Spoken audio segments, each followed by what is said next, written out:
అపోస్తలుల కార్యములు 12వ అధ్యాయము. దాదాపు అదే కాలమందు రాజైన హేరోదు సంఘపు వారిలో కొందరిని బాధ పెట్టుటకు బలాత్కారముగా పట్టుకొని యోహాను సహోదరుడైన యాకోబును ఖడ్గముతో చంపించెను. ఇది యూదులకు ఇష్టమైన కార్యమని తెలుసుకొని పేతురును కూడా పట్టుకొనెను.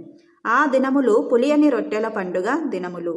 అతనిని పట్టుకొని చెరసాలలో వేయించి పస్కా పండుగైన పిమ్మట ప్రజల యొద్దకు అతని తేవలెనని ఉద్దేశించి అతనికి కావలి ఉండుటకు 4 చతుష్టయముల సైనికులకు అతనిని అప్పగించెను. పేతురు చెరసాలలో ఉంచబడెను.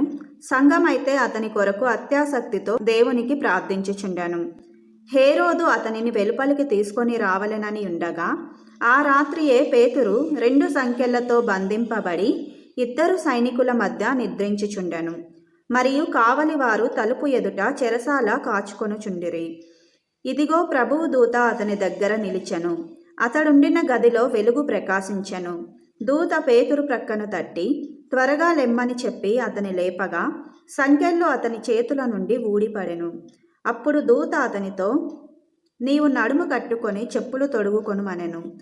అతడు అలాగు చేసిన తరువాత దూత, నీ వస్త్రము పైన వేసుకొని నా వెంబడి రమ్మని అతనితో చెప్పెను.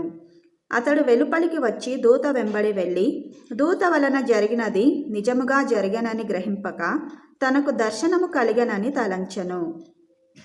మొదటి కావలిని 2వ కావలిని దాటి పట్టణమునకు పోవు ఇనుప గవిని యొద్దకు వచ్చినప్పుడు దానంతట అదే వారికి తెరచుకొనెను. వారు బయలుదేరి ఒక వీధి దాటిన వెంటనే దూత అతనిని విడిచిపోయెను. పేతురుకు తెలివి వచ్చి ప్రభు తన దూతను పంపి హేరోదు చేతిలో నుండి యూదులను ప్రజలు నాకు చేయనుద్దేశించిన వాటన్నిటి నుండి నన్ను తప్పించి ఉన్నాడని ఇప్పుడు నాకు నిజముగా తెలియనని అనుకొనెను. ఇట్లు ఆలోచించుకొని అతడు మార్కు అను మారుపేరు గల యోహాను తల్లి అయిన మరియ ఇంటికి వచ్చెను. అక్కడ అనేకులు కూడి ప్రార్థన చేయుచుండిరి. అతడు తలవాకిటి తలుపు తట్టుచుండగా రోదే అను ఒక చిన్నది ఆలకించుటకు వచ్చెను.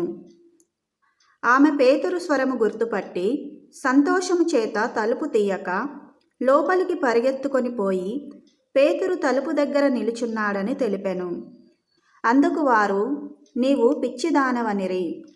అయితే తాను చెప్పినదే నిజమని ఆమె దృఢముగా చెప్పినప్పుడు వారు అతని దూత అనిరి.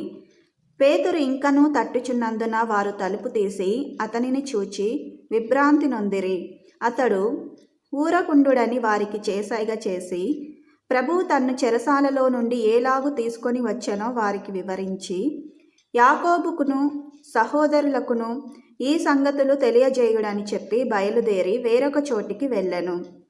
తెల్లవారగానే పేతురు ఏమాయనో అని సైనికులలో కలిగిన గలిబిలి ఇంతంత కాదు. హేరోదు అతని కోసరము వెదకినప్పుడు అతడు కనబడనందున కావలి వారిని విమర్శించి వారిని చంపన ఆజ్ఞాపించెను. అటు తరువాత హేరోదు యూదయ నుండి కైసరయకు వెళ్ళి అక్కడ నివసించెను. తూరీయుల మీదను సీదోనీయుల మీదను అతనికి అత్యాగ్రహము కలిగినందున వారేక మనసుతో రాజునొద్దకు వచ్చి అంతఃపురమునకు పై విచారణకర్తయగు బ్లాస్తును తమ పక్షముగా చేసుకొని సమాధాన పడవలెనని వేడుకొనిరి. ఎందుకనగా రాజు యొక్క దేశము నుండి వారి దేశమునకు గ్రాసము వచ్చుచుండెను. నియమింపబడిన దినమందు హేరోదు రాజవస్త్రములు ధరించుకొని న్యాయపీఠం మీద కూర్చుండి వారి ఎదుట ఉపన్యాసము చేయగా జనులు ఇది దైవ స్వరమే కాని మానవ స్వరము కాదని కేకలు వేసిరి. అతడు దేవుని మహిమపరచనందున వెంటనే ప్రభు దూత అతని మొత్తెను గనుక పురుగులు పడి ప్రాణము విడిచెను. దేవుని వాక్యము ప్రబలమై వ్యాపించుచుండెను. బర్నబాయు సౌలును తమ పరిచర్య నెరవేర్చిన తరువాత మార్కు అను మారుపేరు గల యోహానును వెంటబెట్టుకొని యెరూషలేము నుండి తిరిగి వచ్చిరి.